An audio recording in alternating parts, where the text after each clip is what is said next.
இனிய மாலை வணக்கம்.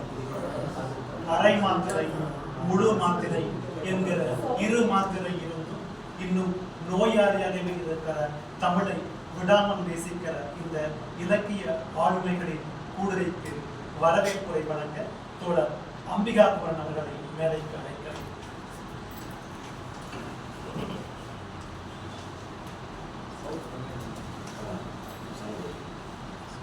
அனைவருக்கும் வணக்கம்.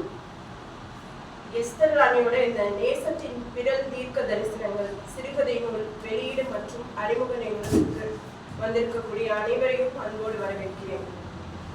நூல் குறித்து உரையாற்ற வந்திருக்கக்கூடிய சிவகாமி IAS எழுத்தாளர் அவர்களையும், என் ஸ்ரீராம் எழுத்தாளர் அவர்களையும், மரக்கா ஆசிரியர் கவிஞர் புயல் செயற்பாட்டாளர் அவர்களையும், வாக்கிரா திரைப்பட இயக்குனர் எழுத்தாளர் அவர்களையும், நிகழ்ச்சியை தொகுத்து வழங்கிக் கொண்டிருக்கக்கூடிய தோழர் ஆனந்த் அவர்களையும், ஏற்புரை வழங்கியிருக்கின்ற எழுத்தாளர் எஸ்தர் ராணி அவர்களையும் அன்போடு வருக என்று வரவேற்கிறேன்.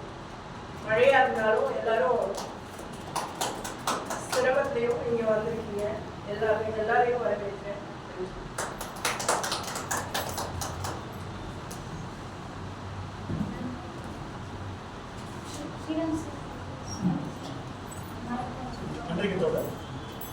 இந்த நிகழ்வை இன்னும் இனிப்பாக்குவதற்கு இங்கே வந்திருக்கும் எழுத்து ஆளுநர்கள் முதலாவதாக சிவகாமி அம்மா எழுத்தாளர்களை மேடைக்கு அழைக்கிறார்.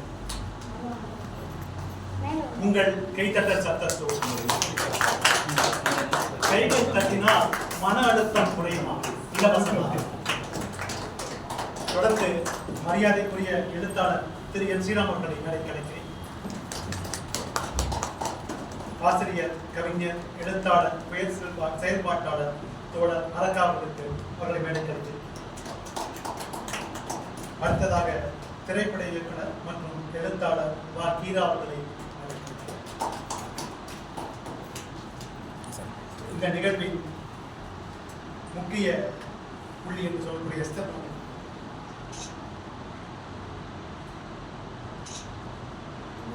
ஆசிரியர் மனதில் தோன்றி வாசகன் மனதில் முடியும் எளிமையான புனைவு வடிவமே நல்ல சிறுகதை. சிறுகதை என்பது ஒரு கண்ணாடி, அதில் மனிதனின் உள்ளத்தை பார்க்கலாம் என்கிறார் புதுவை பெற்றார். அந்த வரிசையில் இன்றைய முதல் நிகழ்வாக எழுத்தாளர் எஸ்தர் ராணி அவர்களின் நேசத்தின் பிறல் தீர்க்க தரிசனங்கள் நூல் வெளியீடு.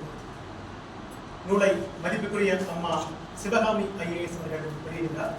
முதல் பிரதிகளை பெற்றுக்கொள்ள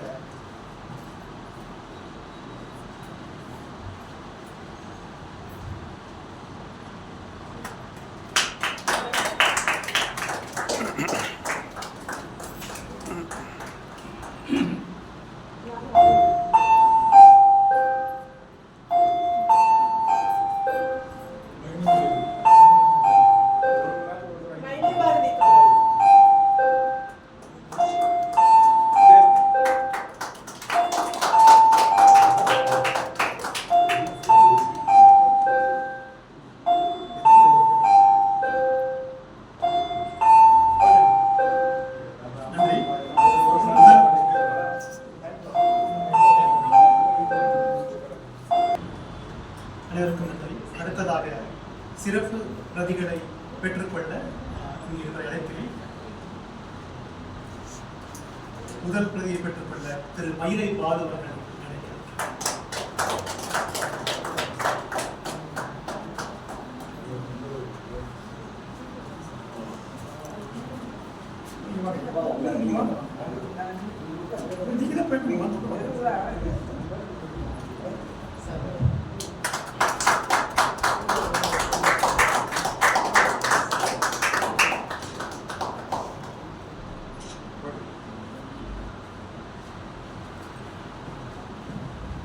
அடுத்த பிரதியை பெற்றுக்கொண்ட நளினி மனநல மருத்துவர்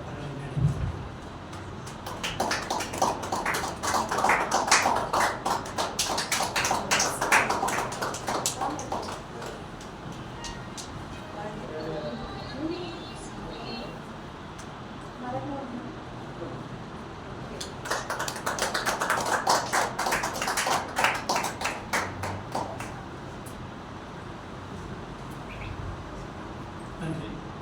அடுத்ததாக பயனாடை கொடுத்து கௌரவிப்பு.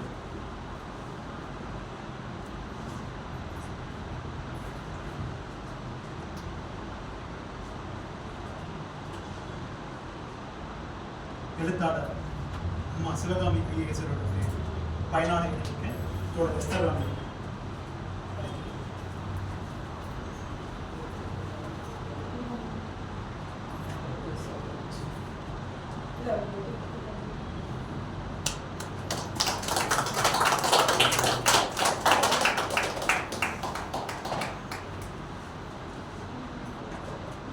திரு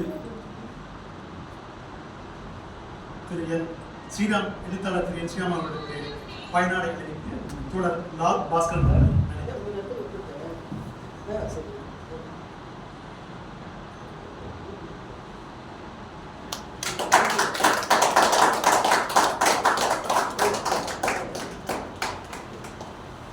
அடுத்ததாக மரக்கா அவர்களுக்கு மரியாதை செய்து ஒரு அத்தியாத்ம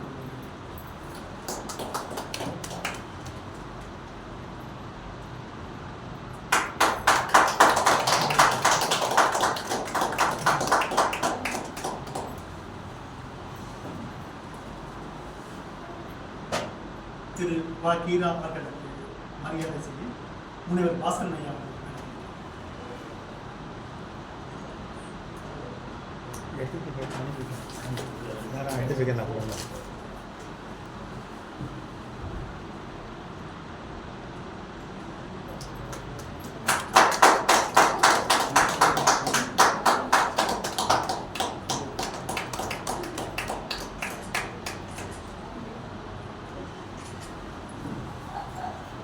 அடுத்ததாக வரவேற்புடைய வழங்கிய அம்பியார் கொண்டவர்களுக்கு மரியாதை செய்ய ஓவியர் அமுதன் பச்சைமுத்து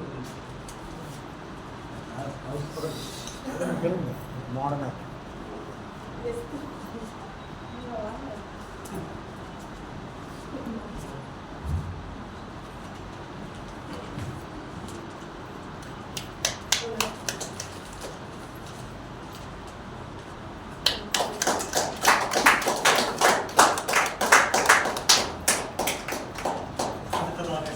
தொகுப்புரை வழங்கிக் கொண்டிருக்கும் ஆனந்த சக்தி அவர்கள்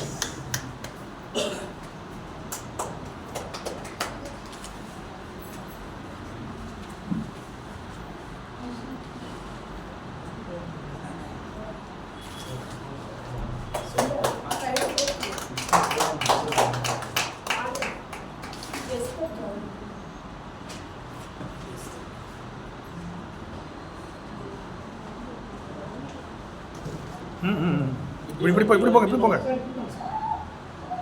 அடுத்ததாக பாஸ்கர் ஐயா அவர்கள் நடைபெறுகிறது எஸ்தர் ராணி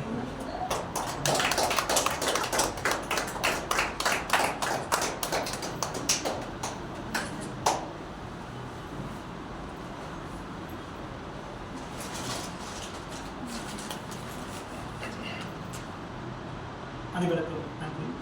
அடுத்த நிகழ்வு நூலகம். சிறுகதையின் சிறப்பு அதன் சுருக்கத்தில் அல்ல உணர்வில் இருக்கிறது என்கிறார் விஜயகாந்த். முதலில் நூலை அறிமுகப்படுத்த அழைப்பது இவர் ஒரு எழுத்தாளர், ஆசிரியர், நாடக கலைஞர். போதை ஒழிப்பு பற்றிய நாடகத்தை பள்ளி மாணவர்களை வைத்து வெற்றிகரமாக இயக்கும் இயக்குனர், கவிஞர். வெளியே சென்று திரும்பும் போதெல்லாம் தெரியாமல் விதித்த சாணியை கழுவும் நேரத்தில் சமூகம் வாரி அடித்த தீண்டாமையையும் சேர்த்தே கழுவுகிறேன், நாற்றம் மட்டும் என்னை விட்டபாடில்லை என்ற வரிகளின் சொந்தக்காரர் தோழர் மரக்கா அவர்களை பேச அழைக்கிறேன்.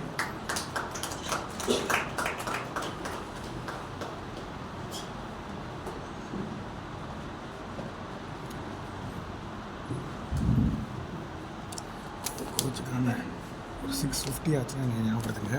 சரி.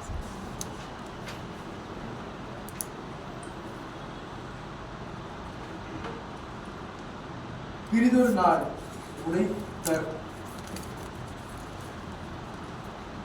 நாள் உடைந்த இடத்து ஒன்றினால் அருகில் வாருங்கள் என் நேச சொற்கள் உங்களுக்கு புத்தகத்தை வந்துட்டு இப்போ திருப்பின உடனே முதல்ல எனக்கு கவிதை எழுதி பழக்கப்பட்டு கவிதை புத்தகங்களை வாசிச்சு இந்த கவிதை தான் என் கண்ணுக்கு முதல்ல பார்த்துச்சு. ஸோ நேசத்திற்காக இயங்குகிற, நேசத்திற்காக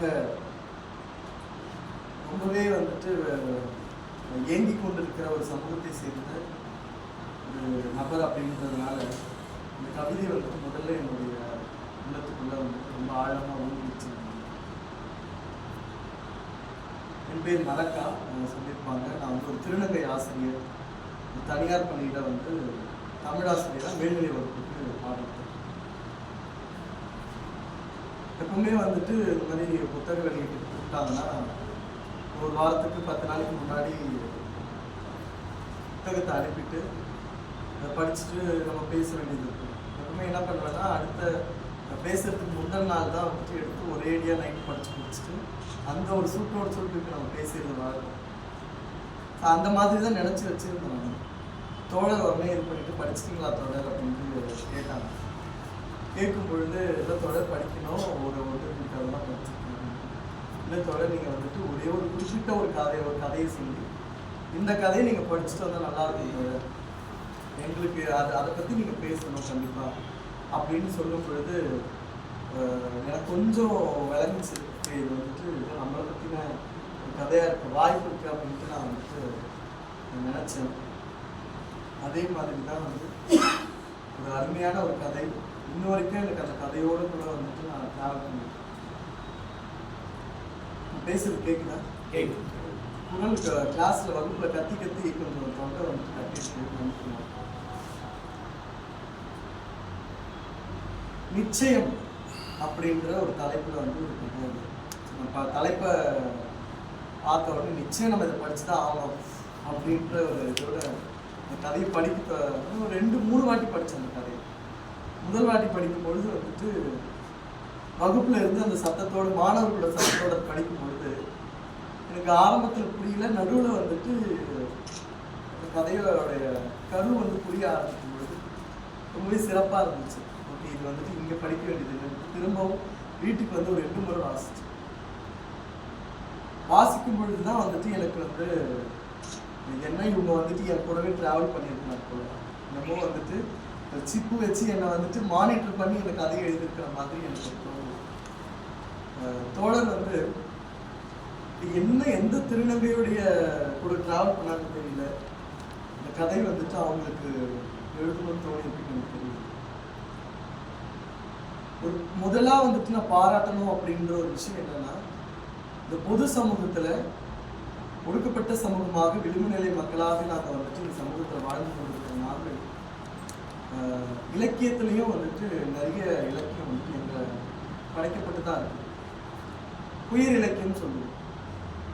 திருநங்கைகளை சார்ந்த புத்தகமும் மாற்றுப்பாலின பாலியப்பு கொண்ட மக்களை சார்ந்த புத்தகங்களும் வந்துட்டு ஏங்கிட்டு தான். நான் வந்து 2 புத்தகம் கவிதை புத்தகம் வெளியிட்டிருக்கேன், 3வது புத்தகம் எழுதிட்டு இருக்கேன். அது மட்டும் இல்லாமல் ஒரு பதிப்பகம் வச்சு நான் நடத்திருக்கேன். அப்படி இலக்கியத்தை பற்றி பேசும்பொழுது பொது சமூகத்தில் நிறைய பேர் வந்து இது மாதிரி ஒரு திருநங்கை கதையை இல்லைன்னா வந்துட்டு சமபாலிப்பாளர் கதையை வந்துட்டு எழுதிட்டு ஒரு இது போட்டு சும்மா ஒரு சாதாரண ஒரு கதையாக வந்து எழுதிட்டு போயிடுவாங்க. ஆனால் இந்த கதையை நான் வாசிக்கும் பொழுது உண்மையாகவே தோழர் வந்துட்டு இந்த நேசத்தை எல்லாருக்கும் அளிக்கிறது, ஒரு அன்பை மற்றவங்களுக்கு கொடுக்கணும் அப்படின்ற ஒரு பார்வையில் எழுதும் பொழுது எங்களை மிஸ் பண்ணாத இவர்களுக்கும் அன்பு தேவை அப்படின்ற ஒரு நோக்கில் பார்வையில் விடாமல் வந்துட்டு கதையை இன்க்ளூட் பண்ணியிருக்கிறது ஒரு இன்க்ளூசிவிட்டியை நான் வந்துட்டு பார்க்கணும். சமூகத்தில் நாங்களும் ஒரு அங்கமாக இருக்கிறோம் அப்படின்றத வந்துட்டு நான் புரிஞ்சுக்கணும். ஸோ இந்த கதையை பற்றி நம்ம யோசிக்கும் பொழுது இந்த தோழருக்கு முதல்ல வந்து இந்த கதையை எழுதுறதுக்கு எங்களை வந்துட்டு ஒரு ரெப்ரஸன்டேட்டிவாக உள்ள அந்த பொது சமூகத்தில் இலக்கியத்தில் கொண்டு வந்ததுக்காக முதல்ல வந்து சொல்லிட்டு என்னன்னா வந்துட்டு எங்களுடைய புத்தகம் இப்போ நான் எழுதுகிற கவிதை தொகுப்போட அட்டைப்படம் வந்து கொஞ்சம் பார்க்கறதுக்கு ஒரு திருநங்கை அந்த ஒரு மீசை தாடி வைத்த ஒரு சேவ் பண்ணால் எப்படி இருக்குமோ ஒரு பொட்டு வச்சு அப்படி இருந்தால் என்னோட முதல் புத்தகம் அப்படிப்பட்ட ஒரு அட்டைப்படத்தை கொண்டது. அந்த அட்டைப்படத்தை கொண்ட புத்தகத்தை இன்னமும் நிறைய பேர் வீட்டு வாசல் அலமாரியில் வந்துட்டு வைக்க முடியாத சூழல் தான் இருக்கு. நிறைய தோழர்கள் சொல்லுவாங்க பிடிஎஃப் இருந்தால் கொடுங்க, ஃபோனில் வச்சு படிச்சு. ஏன்னா புக்கு வாங்கினா வந்துட்டு வீட்டுக்கு எடுத்துட்டு போகணும். அப்போது இப்படிப்பட்ட சூழலில் எங்களை மாதிரியான இப்போ இந்த புத்தகத்தை 4 பேர் வாசிக்கும் பொழுது கண்டிப்பாக இந்த கதையும் வாசிக்கும் பொழுது எங்களை பற்றின ஒரு சிந்தனை போகிற போக்கில் வந்துட்டு இப்போ நம்ம அந்த சீட் பால் சொல்லுவோம். எங்கள் பள்ளியில் என்ன பண்ணாங்க, இப்போ காமராஜர் பிறந்த நாளைக்கு இந்த சீட் பால்ஸை வச்சு விதைப்பந்தை வைத்தே வந்துட்டு காமராஜரோட படத்தை வரைஞ்சாங்க. அதை மாணவர்கள் கொடுத்தாங்க, போகிற வழியில் தூக்கி போட்டுட்டு போ அப்படின்னு. அந்த மாதிரி போகிற வழியில் வந்துட்டு இந்த ஒரு கதையை நம்ம வந்து இந்த மனிதர்களுக்கு நம்ம கொடுக்கும் பொழுது, வாசகர்களுக்கு கொடுக்கும் பொழுது எங்களை பற்றின இவங்களும் இந்த சமூகத்தில் ஒரு அங்கம் தான் அப்படின்ற ஒரு சிந்தனையை போகிற போக்கில் ஒரு சீட்பால் மாதிரி அவங்க தூக்கிட்டு போகிறாங்க. அந்த விதை வந்துட்டு கண்டிப்பாக ஒரு நாள் மிச்சமாகும் அப்படின்ற ஒரு நம்பிக்கை வந்துட்டு எனக்கு இந்த கதையை தோழர் சொல்லும் பொழுது நீங்கள் வந்துட்டு தவறுனா வந்து அங்கேயே பேசுங்க, நல்லா இருந்தாலும் அங்கேயே பேசுறீங்க. இல்லைன்னா நான் எப்படி எழுதுறதுன்னு தெரியல, எனக்கு நான் இது எழுதியிருக்கிற மாதிரி எழுதியிருக்கிறேன் அப்படின்னா எனக்கு அதில் வந்துட்டு எந்த ஒரு தவறுமே படலை. அதில் ஒரே ஒரு விஷயம் வந்துட்டு ரொம்ப அழகாக நேர்த்தியாக வந்துட்டு எப்படி ஒரு வீட்டில் வந்து ஒரு திருநங்கை குழந்தை பிறந்து ஒரு திருநங்கை குழந்தை வளருமோ அந்த மாதிரியே அது எழுதியிருந்தாங்க. என்னன்னா வந்துட்டு அந்த பூண்டு குழந்தை என்னுடைய டேரக்டர் இருக்காங்க. ஸோ நான் நாடகம் படிக்கும்போது பூண்டு குழம்பை பற்றி நாங்கள் எழுதுவோம். பூண்டு குழம்பு வந்துட்டு அந்த குழந்தை வந்து நான் குழந்தைன்னு நீங்கள் மென்ஷன் பண்ணுறேன். என்னன்னா வந்து நம்ம எல்லாம் உயிர் குழந்தைகள், பாலினம் மிஸ்ஜெண்டர் பண்ணக்கூடாது அப்படின்றது எங்களுக்கு தெரியும். அதனால தான் நான் வந்துட்டு என்னுடைய உடையில் வந்துட்டு எப்போவுமே வந்து ஷீஹர் அப்படின்ற ஒரு என்னுடைய ப்ரொனவுனை வந்து கொடுத்துட்டே தெரியும். நீ வந்து என்னோட வாய்ஸ் வச்சோ என்னோட உருவத்தை வைத்தோ இல்லைன்னா என்னோட முக அமைப்பை வைத்தோ நீ வந்துட்டு என்னை வந்து ஆணுக்குறி விழிச்சொல்ல வச்சு நீ கூப்பிடக்கூடாது. அப்போ என்னன்னு இதை கேட்குறாங்கல்ல, கேட்கும்போது சொல்றீங்க இந்த பெண்பால் பேர் அப்படின்றதுனால இது நான் வந்துட்டு குத்திக்கிறேன். பார்த்தாலே எல்லாரும் அப்படி கூப்பிட்றாங்க, அத்தான் கூப்பிட்றாங்க, அம்மான்னு கூப்பிட்றாங்க. இருந்தாலும் அவங்க என்னன்னு கேட்கும் பொழுது நான் ஒரு வாய்ப்பு கிடைக்குதுலே எங்களை பற்றி சொல்லும்போது அதனால் இதை பயன்படுத்துகிறேன். அப்போ இங்கே இந்த இடத்துல வந்துட்டு தோழர் பயன்படுத்தின சொல்லாடல்கள் வந்து நான் படிக்கும்போது எனக்கு சுருக்குன்னு குதிச்சு. சரி, அந்த ஆறுசாமி அப்படின்றது வந்து ஒரு திருநங்கை, ஒரு தோழன் வந்துட்டு அவங்கள அவன் இவன் கூப்பிடும் போதெல்லாம் எனக்கு குத்தம். ஆனால் தோழருடைய பார்வை கரெக்ட். ஏன்னா அவங்க ஒரு கதையை எழுதுறாங்க அவ்வளோதான். ஆனால் அந்த இடத்துல ஒரு திருநங்கையாக வாசிக்கும் போது எனக்கு குத்துச்சு. இவன் என்னடா அவன் வந்து வாடா படம் கூப்பிடுறானே, அவன் இவன் சொல்கிறானே அப்படின்னு. அப்போது அந்த ஆறுசாமிக்கு எப்படி வளைச்சு இந்த ஆறுசாமி கடைசியில் தீபிகாவை வருவா. தீபிகா அப்படின்றது வந்துட்டு எதனால் அந்த பேர் வச்சுன்னு தெரியல, ரொம்ப அழகான பேர், ரொம்ப மாடர்னான பேர். ஸோ எனக்கு என்ன அப்படின்னா வந்துட்டு அந்த கதையில் அந்த பூண்டு குழம்புகள் வந்து ஒரு மாதிரி அந்த பூண்டு குழம்பு அப்படி கலந்து விட்டு ஆட்டுறதுலேயே ஒரு நளினம் இருக்குமா, அவங்க அதை சொல்லியிருக்கிறாங்க. அப்போ அந்த பூண்டு குழம்பு கலர்றதுலேயே அந்த ஆறுசாமிக்கு வந்துட்டு ஒரு நளினம் இருக்கும். இதெல்லாமே அவனுக்குள்ளவே பறக்குது. இவங்க வந்துட்டு எல்லாமே நினச்சிக்கிறாங்க இது வந்துட்டு இவங்களை பார்த்து தான் வர்றது, இவங்களை அவங்க பொம்பளை பிள்ளை கூட பிறந்ததுனால இப்படி வந்துருச்சோ அப்படின்ட்டு அந்த தரணி நினச்சான். ஆனால் இல்லை, அவன் இயல்பாகவே அப்படி தான், பிறக்கும் போதே அப்படி தான். நான் பிறக்கும் போதே இப்படி தான். 6 வயசுல வந்துட்டு ஒருத்தன் என்னை பார்த்து கிண்டல் பண்ணுறேன். என்னுடைய அவசரம் பையன் உசுன்னு சொல்கிறான். எதுக்கு அவன் உசுன்னு சொல்கிறான் அப்படின்ட்டு பார்த்தா நான் வந்து இடுப்பை ஆட்டி நடந்தேன். பெண் நடந்தார் கூட நான் நடந்தேன். என்னை வந்து சினிமா பாட்டு, அந்த பொழுதோடு கோழின்ற ஒரு பாட்டு வரும், பழைய பாடலில் திருநங்கையை காப்பிட்டிருப்பாங்க. அந்த பாடலை பாடி என்னை கிண்டல் பண்ணுவான், கூப்பிட்டு வச்சு என்னை பாடுவான். அப்போது இப்படிலாம் ஏன் பண்ணுறான்னு நான் சொல்லும்போது இயற்கையாகவே என்னுடைய பெண் தன்மை என்னுடைய கூட இருக்கிறதுனால அவனுக்கு அது கேலி கிண்டலாக பண்ணுது. நான் சொல்கிறது 2000 1998களில் ஒரு 6 வயசு குழந்தை ஒரு பெண் தன்மையோடு இருக்குதுன்னா அந்த குழந்தை கூட பார்க்காம கிண்டல் பண்ண ஒரு காலம் தான். இங்கேயும் வந்துட்டு இந்த குழந்தை வந்து ஒரு கேலி கிண்டலை அனுபவிக்குது. நாங்கள் வந்துட்டு என்ன பண்ணுவோம் அப்படின்னா, இந்த ஒரு தாலி வரம் வேண்டிய அந்த குஷ்பு பாட்டு இருக்கு இல்லையா, அந்த பாட்டு நான் வந்து ஒரு 8 வயசுல என்ன பண்ணுவேன்னா, இங்கே பக்கத்து வீட்டு அக்காங்கெல்லாம் வந்துட்டு அந்த அஷ்டாட்சரி மாதிரி விளையாடுவாங்க. அவங்க வந்துட்டு இது பண்ணி ஏதாவது ஒன்று பண்ணணும். அப்போ என்னுடைய டேர்ன் வரும்போது அந்த பாட்டை போட சொல்லுவேன். நான் என்ன பண்ணுவேன்னா இந்த சாமி மாதிரி ஆடுவேன். ஸோ சின்ன வயசு ஒரு அறியாத இது, இப்போ நம்ம அம்பேத்கர் பெரியாரெல்லாம் நம்மளுக்குள்ளே வராத முன்னாடி அப்படி வந்துட்டு ஆடும் பொழுது இப்போ நான் இங்கே படிக்கும்போது அந்த ராத்திரி நேற்று பூஜையில் அந்த பாட்டு வரும்போது அவன் வந்துட்டு ஒரு மாதிரி ஆடலாம் அப்படின்ட்டு தோழர் எழுதியிருப்பாங்க. அப்போ எங்களுக்குள்ள இருக்கிற அந்த பெண்மையை நாங்கள் வெளிக்கொள்றதுக்கு ஏதாவது ஒரு பாடல் எங்களுக்கு தேவைப்படுது, ஏதாவது ஒரு இடம் தேவைப்படுது, ஏதாவது ஒரு ஒரு மறைவான ஒரு இடம். நான்லாம் போயிட்டு என்ன பண்ணுவேன்னா பக்கத்து வீட்டு பொம்பளை பசங்களோட போயிட்டு சொப்பிட்டு போடுறாங்க. இன்னமும் அடி வாங்கினதுலாம் ஞாபகம் இருக்கு, நல்லா பழுப்பு காய்ச்சி டெக்ஸ்ட்லேயே வச்சுட்டுலாம் நல்ல ஞாபகம் இருக்கு. ஆனால் அவ்வளோ கஷ்டத்துலேயும் வந்துட்டு இப்போ எங்கள் அப்பா அப்படி கிராஸ் பண்ணாருன்னா நான் கடைக்காரன், இல்லைன்னா நான் அம்மா. எப்போ நான் சின்ன பையனாக இருக்கும் கடைக்காரன் தான் ஆம்பளை தான் கடைக்காரனாக இருப்பாங்க இல்லையா. ஸோ இப்படிப்பட்ட விளையாட்டுகளை இப்படிப்பட்ட ஒரு சந்தர்ப்பங்களை வந்துட்டு நாங்கள் சின்ன வயசில் எங்களுக்காக நாங்கள் உருவாக்கி கொள்ளும்போது எங்களுடைய பெண்மையை நாங்கள் வெளிக்காட்டிக் கொள்ளும்போது அந்த ஒரு இடங்கள் தான் தெரியும். இந்த ஆறு தீபிகாக்கும் வந்துட்டு எங்கள் தீபிகா தான் சொல்கிறேன், தீபிகாக்கும் வந்து அப்படிப்பட்ட இடங்கள் வந்து அமையல். ஒரு வீட்டு சூழலில் வந்துட்டு எனக்கு ரொம்ப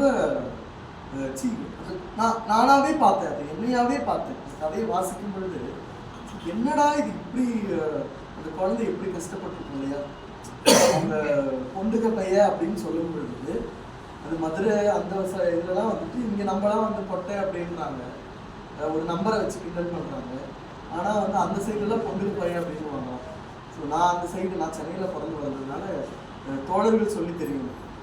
அப்போ அந்த சொல்லு வந்து அந்த குழந்தை எவ்வளோ தச்சிருக்கும், மனசு எவ்வளோ தச்சிருக்கும், அதை தாண்டி ஒரு சொல்லு தாங்காத அந்த குழந்தை வீட்டை விட்டு வெளியே போகுது அப்படிங்கும்போது அதை சொன்னது அவங்க அம்மா. இதெல்லாம் வந்துட்டு அப்போ அவங்க தோழர் ஒரு எழுதியிருப்பாங்க, பச்சரணமா இன்னுமே எனக்கு ஆறாம கிடக்கு அப்படின்னு.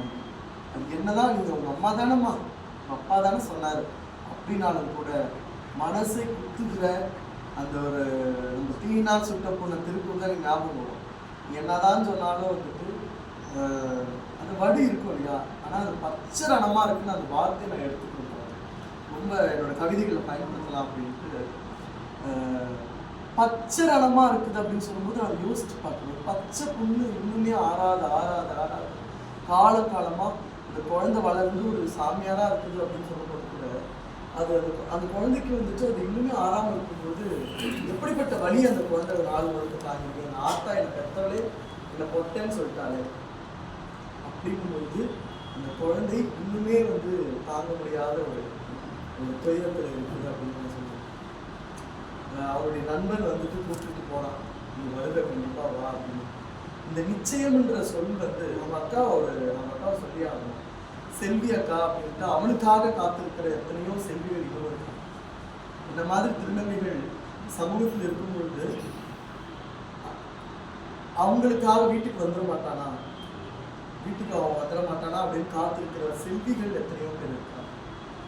நிறைய விஷயங்கள் நான் வந்துட்டு எழுதி வச்சிருந்தேன். ஆனால் வந்து நீங்கள் எழுதி வச்சிருந்ததை தாண்டி தான் நான் பேசிட்டு இருக்கேன். என்னன்னா இன்னும் ஒரு கதை வந்து இன்னமும் இதை டிராவல் பண்ண நாங்களாம் நான் யோசிச்சுட்டேன், ஓகே இது ஒரு நாடகமாக போட்டேன் எப்படி, ஒரு மேடை நாடகம் எடுத்துட்டு வந்தேன் அப்படி.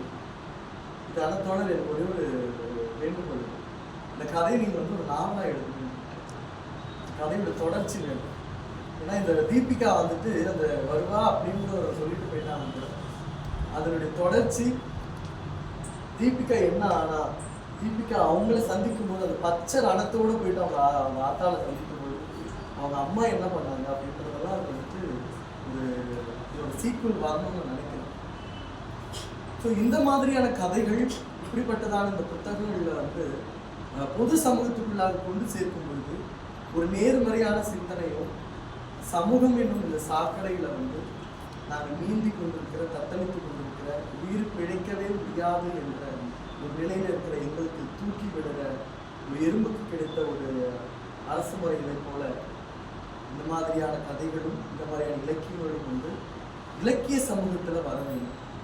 அது மட்டும் இல்லாமல் நாங்கள் எழுதுகிற உயர் மக்களாலேயே திருநங்கை மக்களாலேயே படைக்கப்படுகிற இலக்கியங்களும் பொது சமூகத்துக்குள்ளாக வரணும் அப்படின்றது என்னுடைய பெரும் ஒரு இதுவாக இருக்குது. நான் அவனுடைய நண்பன் வந்துட்டு கூப்பிட்டு வீட்டுக்கு போயிடுவாப்புல, ரொம்ப அழகாக எழுதியிருந்தாங்க, ஒரு மெட்டாஃபர் மாதிரி இருந்துச்சு எனக்கு. அவனுடைய சட்டை வந்து காற்றோடு சண்டை போட்டுக்கொண்டு பைக்கில் போயிருப்பான்னு நினைக்கிறேன். காத்துல அந்த சட்டை வந்து அப்படியே ஆடிச்சான். அந்த சட்டை சண்டை போட்டுச்சு, அவனுக்கு வலிச்சுது அப்படின்னா நிச்சயமா காத்துல சண்டை போட்டதாலே வலிச்சிருக்கும்? கண்டிப்பா இல்லை. அவனுடைய மனது தன்னுடைய நண்பன் வீட்டுக்கு வரலையே அப்படின்ற ஒரு வலியால அவனுக்கு அந்த வலியோட தான் அவன் போயிருக்கிறான். தீபிகா நிச்சயம் வந்து மீண்டும் வருவாள். நன்றி.